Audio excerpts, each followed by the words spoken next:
There's something I'd like to all of you to think about in the days to come, and actually for the rest of your days on this planet. And the thing is that, or the thought is, who's in control of your life? Who is in control? Is it the exterior, your job, your family, your friends, your children, your mother, your father, extenuating circumstances, or are you in control? And I talk to so many people, and we draw such conclusions that sometimes they're erroneous. I talk to people who say they're in prison. They have to work in this job. They have to do this. They have to do that, and so on and so forth. Or they stretch themselves out financially to keep up with the Joneses. Or they believe that in order to be respected, they have to drive a certain car, or a certain kind of job, or a certain kind of title. But if we look at our life, first of all, we have to stop and think, why are we here? And we're here because this is the great time for us to heal, to learn and to grow. And I talk about healing, meaning that each one of us came in with some type of karma. And remember, as I speak, karma is neither good nor bad. It's just an experience. Even the worst thing you can think of is positive, because you end up growing and learning from it. And of course, the best is also growth. But how many of you think you're stuck in life? How many of you feel imprisoned that you can't move forward? How many of you feel that there's no hope, or you feel despair, or you feel lost? And if we bother to think that we have created this life, so if you can create something, you can uncreate and recreate something positive. And I often talk about shifting your energy, your thoughts, your moods, your anxiety, your frustration, shifting it from a -1 degree to a 0 to a +1 degree. That's 3 degrees, -1 to a 0 to a +1. If you change your thinking, your attitude, then your whole life changes. And how do you do that? Well, the first thing is that look at whatever you're learning and how long do you need to learn this. So let's theoretically say money is tight, you have some poverty, or you can't do this or can't do that. What do most people focus on? The can't, won't, maybe, I wish, I want, but never the final. The final thing is whatever you desire to experience. How do we create this? Whatever we think we create. And since all thought is energy, and all energy is electromagnetic, meaning whatever you're thinking, you'll draw into your life. Part of it may be a lesson to learn to think positively. Part of it may be something to learn about self-worth, self-love, and self-esteem. Whatever that may be, I'd like each one of you to know that you are in control of your life. Your life is not in control of you. Although it may feel that way, and you may think that way, that could not be further from the truth. It's like you're on this big ship, this big ocean liner, and you're the captain. And where do you want to steer the boat? Where do you want it to take you? Now, we all choose our life experiences, and we choose our parents. And we learn certain lessons from our parents. But the one lesson we forget that many parents unintentionally, and I repeat the word unintentionally, forget, is to tell us that we were created of love, by love, and from love. And the whole reason we're on this planet is to express love and joy and share that with each one of us. Remember, I said thoughts are electromagnetic. So whatever you think, you draw into your life. And when you're doing your affirmation of love and joy and happiness, or you're thinking of it, you're going to draw others into that energy. And they become loving. You know, the 100th monkey. And it goes on and on and on and on. This whole planet will change. And it all starts with you, each one of us individually, each one of us that are on this phone. And I'd like to share something really, really neat. You know, True Source brings me unusual people in my life and unusual circumstances. And it's for me to learn and grow from.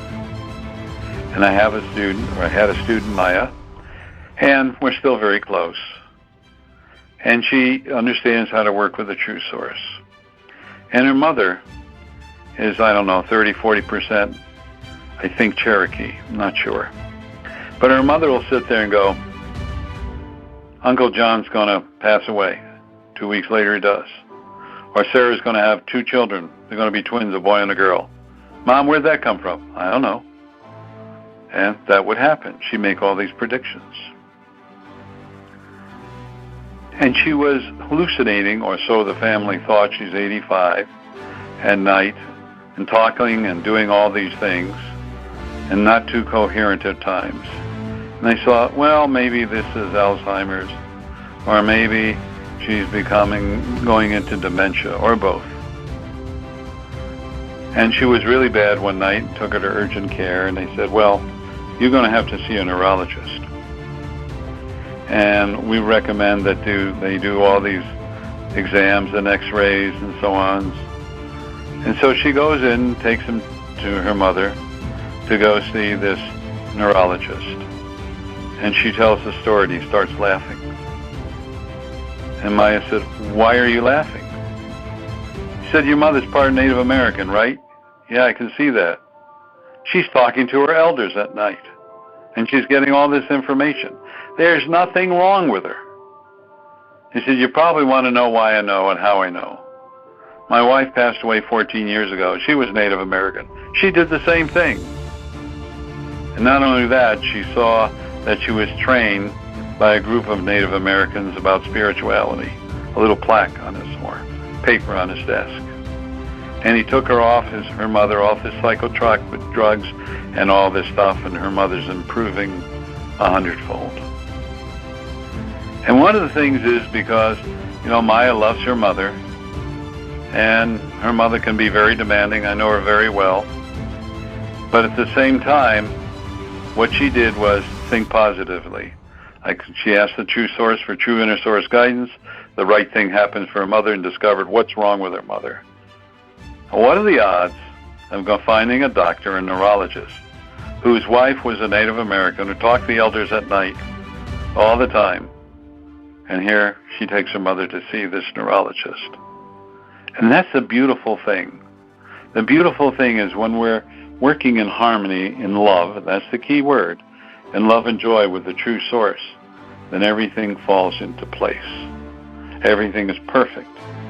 I call it walking into a pile of manure and coming out smelling like a dozen roses.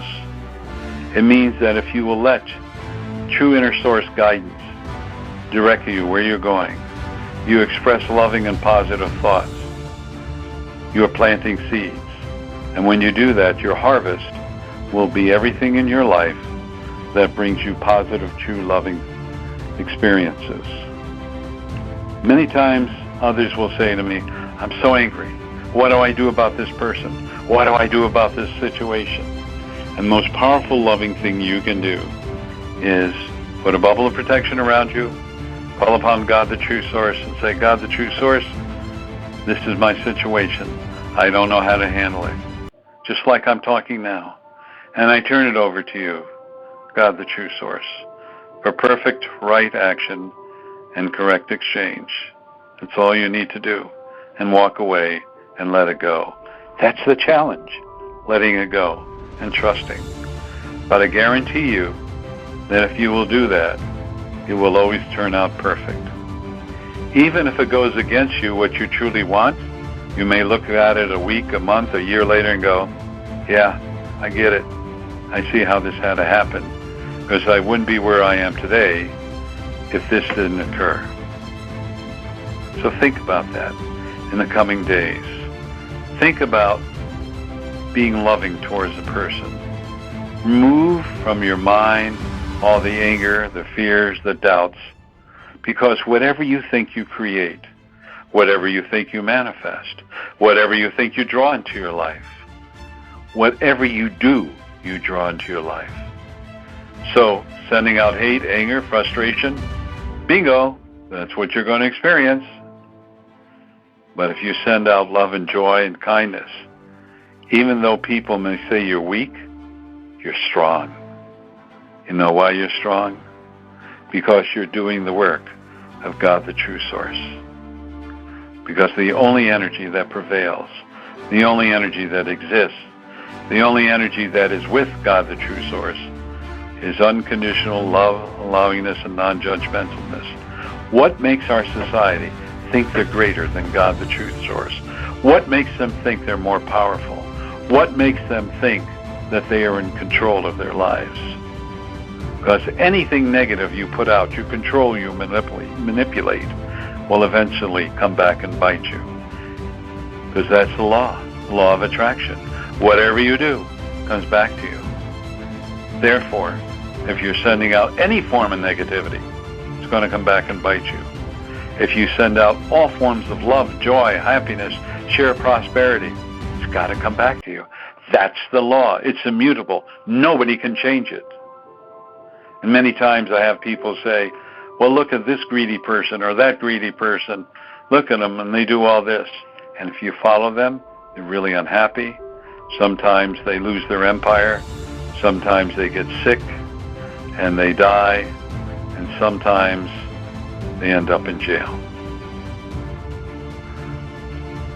So this fleeting moment of greed and control and manipulation is only temporal. But the moments of love and joy go on forever and ever. So I leave you with this thought. Send out love and joy, express love and joy.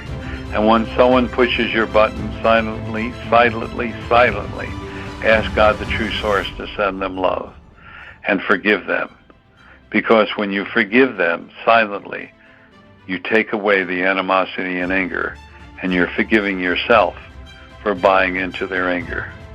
Remember, you are unlimited. And as I always sign off by saying, look in the mirror every night, and every night say, I am unlimited 3 times. May the true source bless you with joy and happiness in this coming week. And please tell your friends and join us. Thank you.